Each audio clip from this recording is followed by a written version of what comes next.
quand tu demandes pardon à Dieu, tu reçois le pardon grâce à ce que Jésus a fait.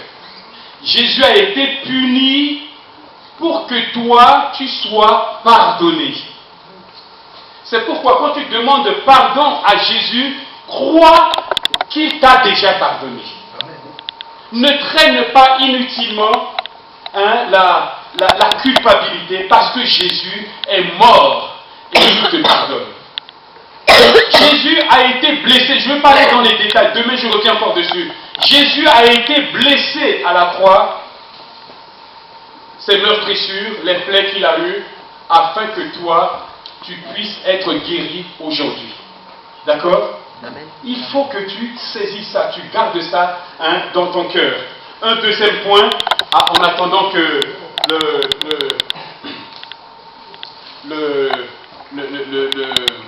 les images viennent, c'est tellement important. Garde ça, le premier point concerne ton pardon. Jésus a été puni à la croix, afin que toi, tu sois pardonné. Jésus a été blessé, il a été blessé sur son corps, dans son corps, afin que toi, tu sois guéri. Saisis ça, garde ça profondément dans ton cœur. Aujourd'hui, tu traînes peut-être la honte. Tu traînes une vie, voilà, tu as honte de toi, tu as honte de beaucoup de situations. Et j'aimerais te dire simplement, sais-tu que Jésus à la croix était nu? Jésus a porté la honte à la croix. En tant que fils de Dieu, fils de l'homme sur la terre, Jésus n'a pas connu la honte. On cherchait à l'humilier, mais il était le Christ vivant. Il était le Fils de l'homme dans la puissance du Saint-Esprit. Mais à la croix, ils l'ont déshabillé. Jésus a porté la honte. Afin que toi aujourd'hui, tu ne portes plus la honte. Ne traîne pas la honte sur ta vie. Je ne sais pas s'il y a des femmes divorcées ici. Je sais ce que ça représente. Femmes ou hommes divorcés dans le milieu chrétien. C'est terrible. C'est comme si c'est le seul péché au monde que Dieu ne puisse pardonner, que le Dieu ne peut pas pardonner. Et on met un opprobre sur la personne. Pour toujours. Il est doigté dans la rue. Partout la personne passe. Si ce soir vous êtes dans cette situation, j'aimerais vous dire, Jésus a porté votre honte afin que vous ayez part à sa gloire. Ça c'est le premier et deuxième échange. Jésus fut puni afin que nous puissions être pardonnés. Jésus fut blessé afin que nous puissions être guéris. Troisième échange que nous pouvons avoir. Jésus a été fait péché de mon péché afin que je devienne juste en lui. Ne marche pas selon ta propre justice. Le but de ces enseignements, c'est ça, quelque part. Pour que tu sois équipé. Non pas seulement être délivré, mais équipé. Jésus a porté ta nature de péché. Maintenant, vis sa justice. Je ne vis pas selon ma justice. Si Clément vit selon sa justice, Clément sera défait. Clément sera vaincu. Mais je vis selon la justice de Jésus-Christ. Quatrième échange. Jésus est mort de ma mort. Afin que je puisse avoir part à sa vie. Jésus est mort. Je devais mourir. Il a pris ma place, il est mort. Et aujourd'hui, je vis sa vie. Je vis pour lui. Cinquième échange. Jésus est devenu pauvre de ma pauvreté, afin que je puisse être riche de ses biens. Jésus est devenu pauvre. Il a été dépouillé de tout, afin que moi, je devienne riche. Ça, c'est des positions que tu dois avoir en toi. C'est la base. Et quand on va prier pour briser, pour dégager ta vie, accroche-toi maintenant à ces réalités-là. Je les connais par cœur.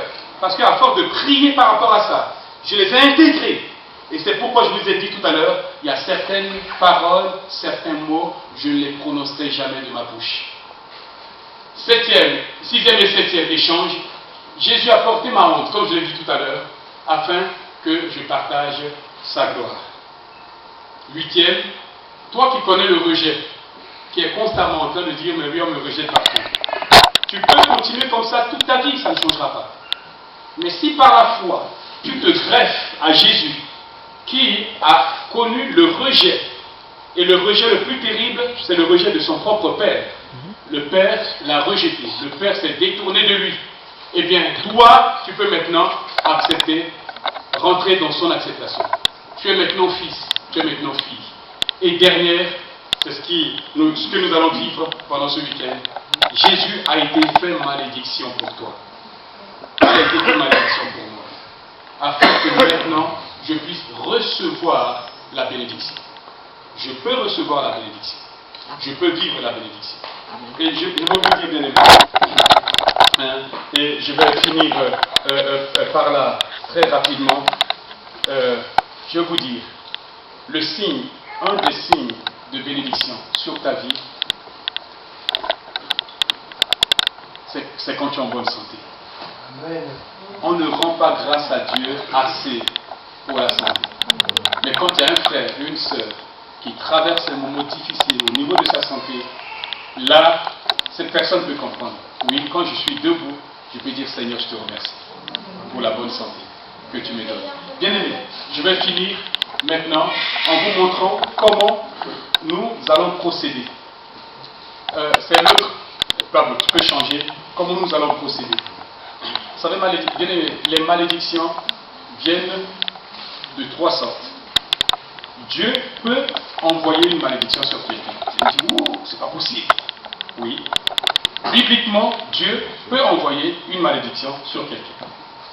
Quelqu'un qui vit dans la désobéissance gratuite à sa loi, qui se détourne, qui a été averti, mais qui ferme les oreilles et qui vit dans la désobéissance tout à fait normale à la voix de Dieu, à un moment donné, la malédiction vient sur la personne.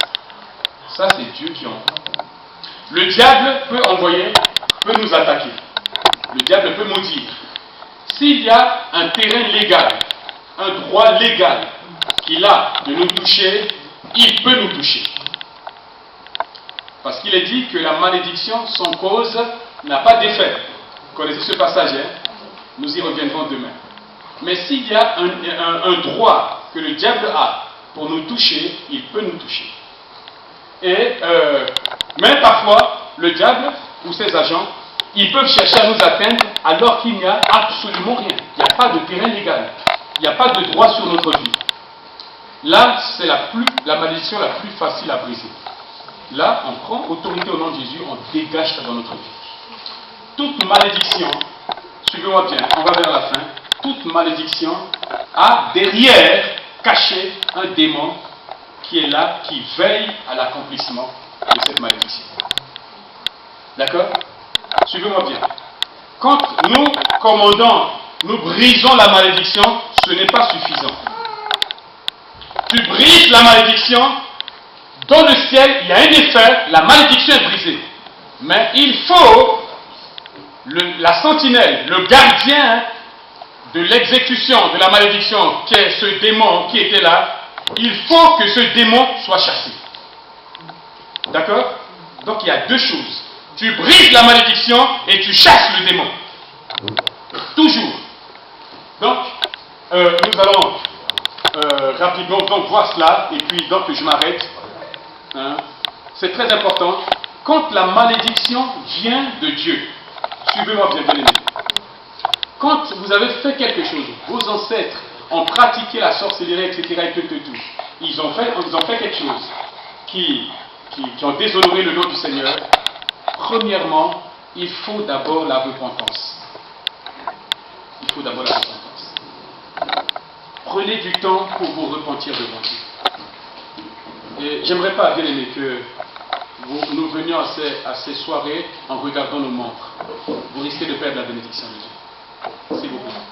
Il faut vraiment qu'on laisse le temps au Saint-Esprit. Prends du temps pour te repentir devant Dieu, pour les péchés conscients de tes ancêtres. Je vous assure, mes amis, il y a quelques années en arrière, il y a 5 ou 6 ans en arrière, j'ai été guéri. Je crois que j'ai raconté ma guérison ici. J'ai été guéri au niveau de mon cœur.